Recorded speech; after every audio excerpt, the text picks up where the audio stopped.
Olá, espero que todos estejam bem e que hoje, mais uma vez, possamos ter a compreensão um pouco mais sobre conhecer a nós mesmos. Então, nós hoje vamos dar início à segunda parte do estudo do Livro dos Médiuns, não é? Nós estamos então das manifestações espirituais. Nós vamos entrar no capítulo primeiro, ação dos espíritos sobre a matéria. Vamos então à nossa prece inicial, rogando sempre aos bons espíritos que nos assistam, nos protejam, nos dê inteligência para que nós possamos então compreender sobre nós mesmos, né? Como os espíritos aí agem sobre a matéria. Querido Mestre Jesus, que mais uma vez os seus fluidos amorosos possam nos envolver, trazendo para nós o entendimento do mundo espiritual, dos benfeitores que nos assistem e assistem todos desse grupo. Que a sua paz esteja conosco, não somente agora, mas por todo o momento da nossa vida. Graças a Deus. Então a gente vai partir desse instante que nós sabemos, né, da ignorância que ainda existe sobre esse tema.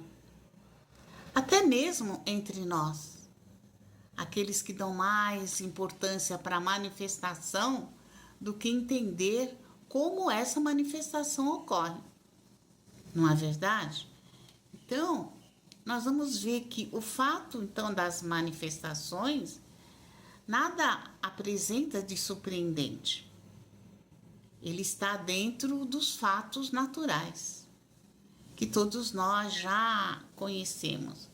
Mas para que a gente deixe de pensar no sobrenatural e termos essa ideia, nós temos aí então que conhecer a forma, o princípio de como existe esses fenômenos.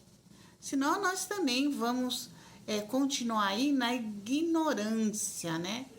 E para que a gente entenda isso, nós vamos ter que entender que essas manifestações não poderão acontecer sem a ação do espírito sobre a matéria.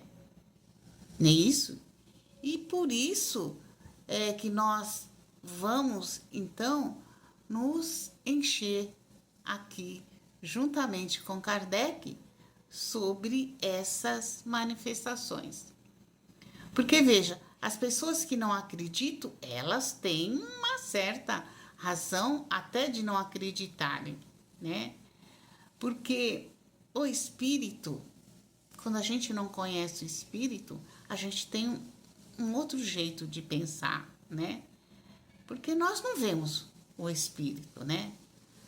O espírito, ele não é somente uma imagem da nossa mente. O espírito é real. O espírito, ele existe, não é? Então, como é que eu posso aí enxergar o espírito? Se ele é uma chama, eu posso catar uma chama? Não, não posso. Não é? Nós só podemos enxergar e entender o espírito juntamente com seu envoltório fluídico, que fica em torno de si, né? Para lhe fazer o molde, no qual nós chamamos, através do conhecimento de Kardec, de perispírito. Então, a gente vê que nada tem como se explicar o espírito se nós não entendermos o perispírito. Na época de Kardec, não tinha a clareza, né, sobre os fenômenos mediúnicos. E por isso não se conhecia sobre essas manifestações espirituais, porque na maior parte das vezes elas aconteceram na Europa, assim sendo entendidas aí e apresentadas de várias maneiras que chamaram a atenção da sociedade da época. E foi o motivo, então, que Kardec resolveu, após ele também ter o conhecimento disso, ele resolveu estudar como cientista, aluno de Pestalozzi. Ele resolveu, então, vamos ver o que está acontecendo aí. Ele não, como é cientista também, ele não poderia ter um outro pensamento, que seria o de conhecer e analisar. Foi onde, então, Kardec resolveu, depois de conhecer o fenômeno das mesas que giravam, aonde ele chamou muita atenção, ele resolveu estudar, conhecer, e ele formou para apresentar para a sociedade uma tese de conceitos sobre este fenômeno, que ainda não tinha aí sido mostrado por nenhum cientista. Esse conhecimento estava ainda se formando em embriões. Ninguém tinha colocado nada, não é? Foi Kardec que organizou tudo o que estava aí espalhado sobre conhecimento. O codificador, então, ele organizou um método para se estudar, indagar, montando assim esse quebra-cabeça. Ao apresentar sua tese, no primeiro debate, Kardec apresentou os conceitos que ele tinha aí descoberto, né? Isso foi apresentado lá na primeira parte da obra.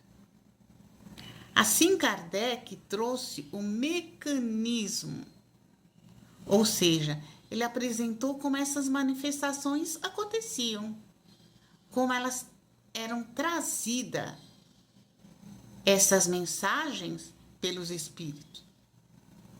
E foi através desse método de investigação e comprovação trazido pela espiritualidade, através dos médiuns, que Allan Kardec deu o nome de Espiritismo.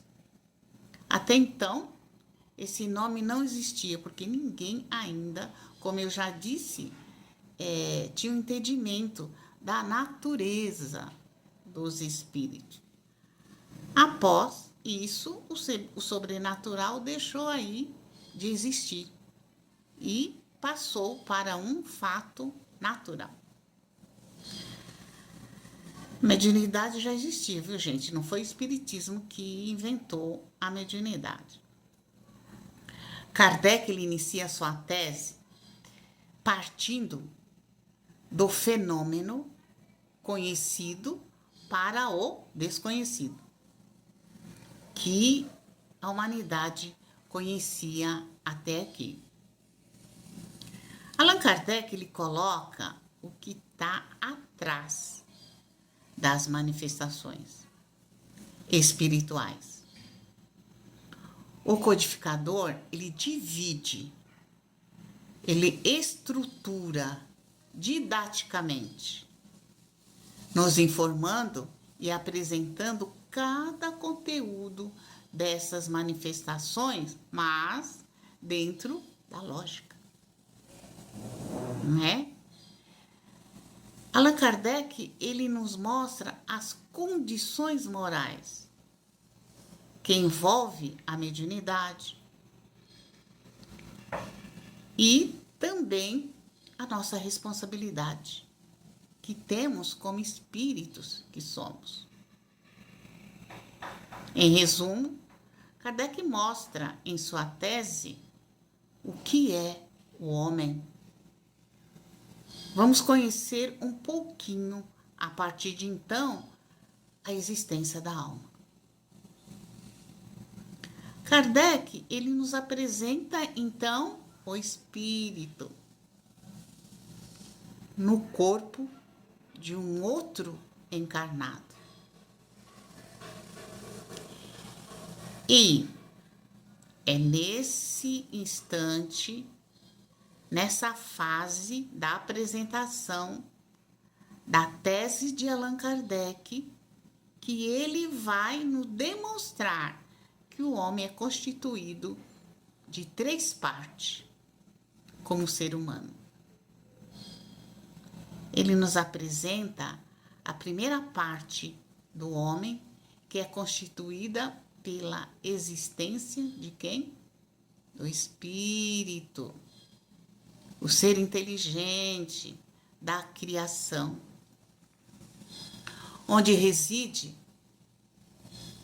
a vontade, o querer, a personalidade e a essência do indivíduo. Kardec aqui, ele nos apresenta que o espírito, ele não tem forma. Que o espírito, dentro da nossa linguagem, podemos entender o espírito como uma chama em sua essência. A gente dá aqui com um exemplo bem rudimentar, o exemplo da lâmpada, da luz. A luz não tem forma. Quem dá forma à luz é a lâmpada, não é? Então, a gente vai entender que, sendo a segunda parte do homem, nós vamos estar vendo aqui, constituído pela existência do corpo de matéria. Este que nós estamos usando nesse instante. A terceira parte da constituição do homem é feita pelo perispírito, corpo fluídico, que fica em volta do espírito, permitindo a sua ligação com o corpo de matéria, juntamente com o corpo espiritual, dando ao espírito uma forma visível. Se o perispírito não existisse, nós não poderíamos ter uma forma. Seria apenas uma luz, o espírito. Os fluidos, como nós já conhecemos e vamos estudar posteriormente mais um pouco, os fluidos, ele não tem forma, assim como os espíritos.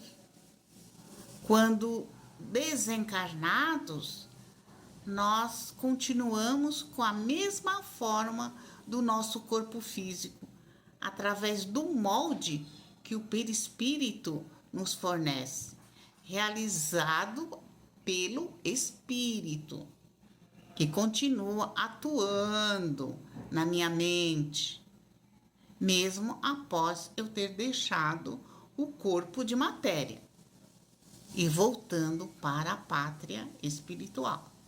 Então, nós vamos entender assim que esse corpo, ele nos permite ser visível aos olhos, não é?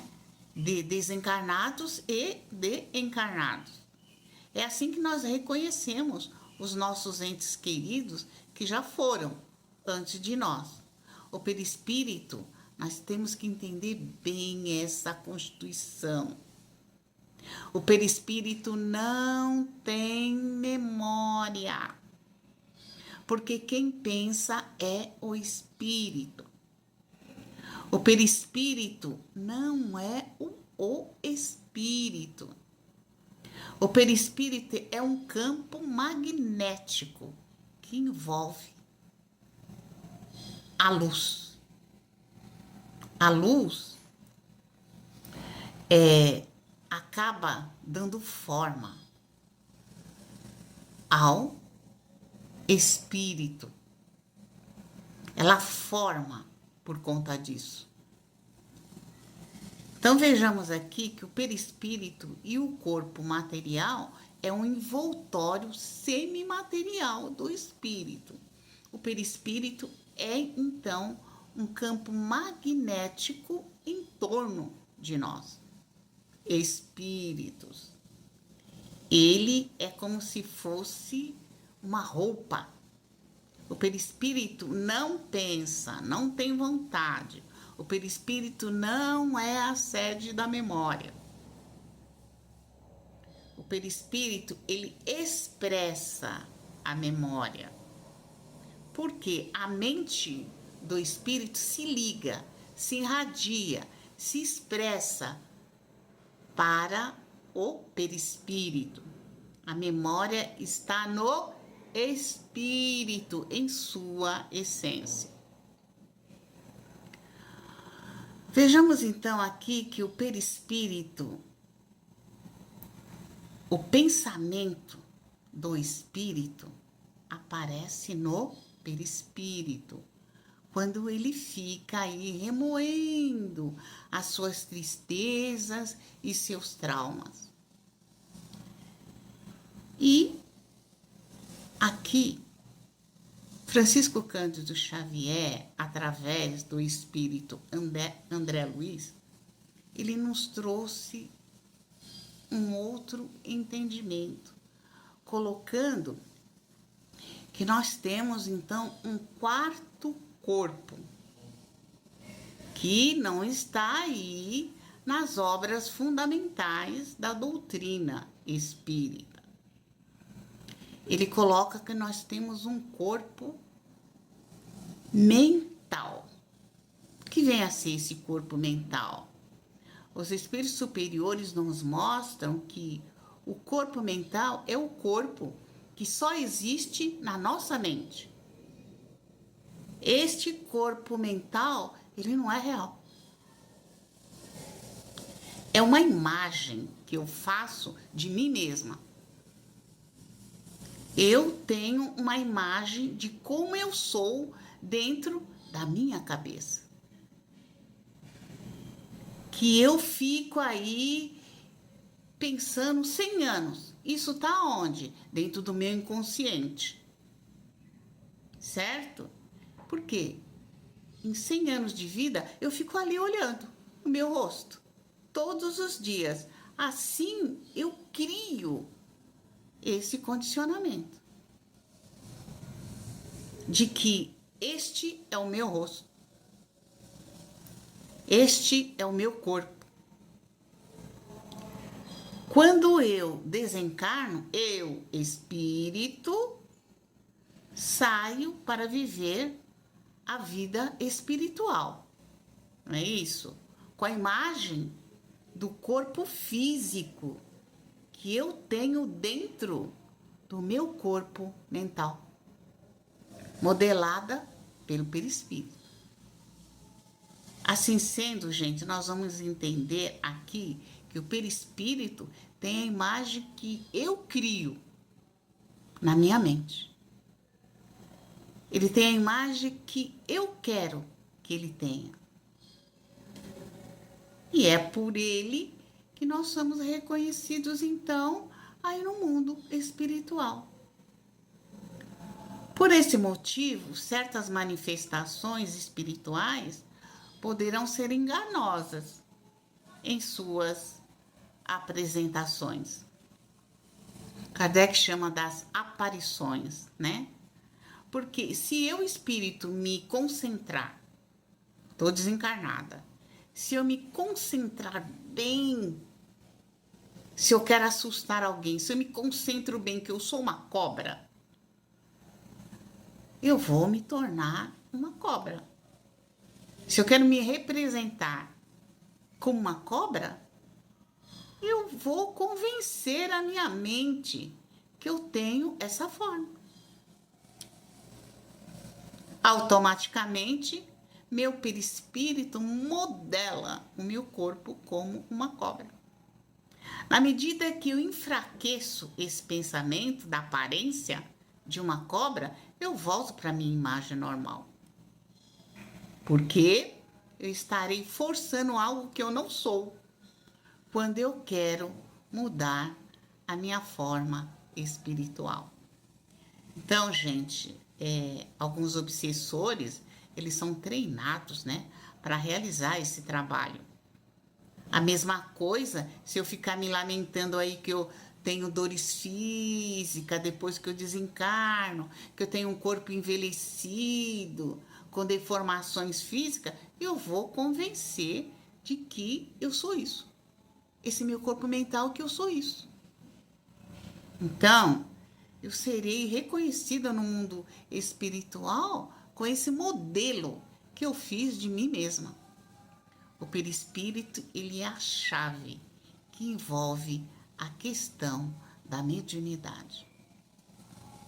Através dos nossos pensamentos, nós vamos aprendendo a amar, nós vamos modelando o nosso perispírito, buscando sempre bons sentimentos. Vamos a cada dia atraindo fluidos mais leves com a mudança do nosso padrão vibratório. Então a gente vai entendendo aqui, né, gente, que nós estamos aqui também para mudar o nosso sentir, não é? Porque se a gente continua do jeito que nós chegamos aqui, nada valerá termos estado nesse período aqui. Vamos então dando continuação. Quando nós entendemos assim a atuação, né, dos espíritos sobre a matéria, fica mais fácil a nossa compreensão que todos os efeitos da matéria resultam e entram na ordem de fatos naturais. E nada tem de maravilhoso e sobrenatural mais. E as causas das manifestações não eram conhecidas. Por quê? O perispírito e suas propriedades semimateriais não tinham sido descobertos ainda pelo homem. É uma nova ordem dos fatos que uma nova lei vem explicar. E nós não vamos mais admirar as manifestações espirituais. Assim como hoje não admiramos mais a correspondência feita pela distância da eletricidade em minutos. Todos nós não temos celular? Alguém conhece como isso acontece? Nós já podemos conhecer, indo atrás, não é? E aí Kardec ainda continua nos colocando que talvez nos pergunte como o espírito, com a ajuda da matéria tão sutil, pode agir sobre corpos pesados, erguendo-se mesas. Admitindo-se então que o espírito, com a ajuda do perispírito, pode se tornar visível, tangível e se comportar como um corpo sólido. Eis aí a descoberta notável realizada pelo nosso codificador Allan Kardec, através das pesquisas com auxílio da espiritualidade maior. Agora nós vamos ver que apagou-se o sobrenatural, né? Através do conhecimento da natureza do perispírito. Nós vamos parando por aqui.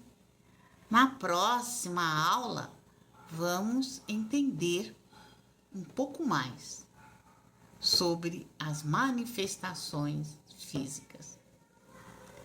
Espero ter auxiliado um pouquinho a todos vocês a se interessar e entender essa descoberta maravilhosa que a doutrina espírita nos trouxe e que está aqui dentro de nós, que é o nosso perispírito, que como são essas manifestações que todos nós admiramos ainda, né?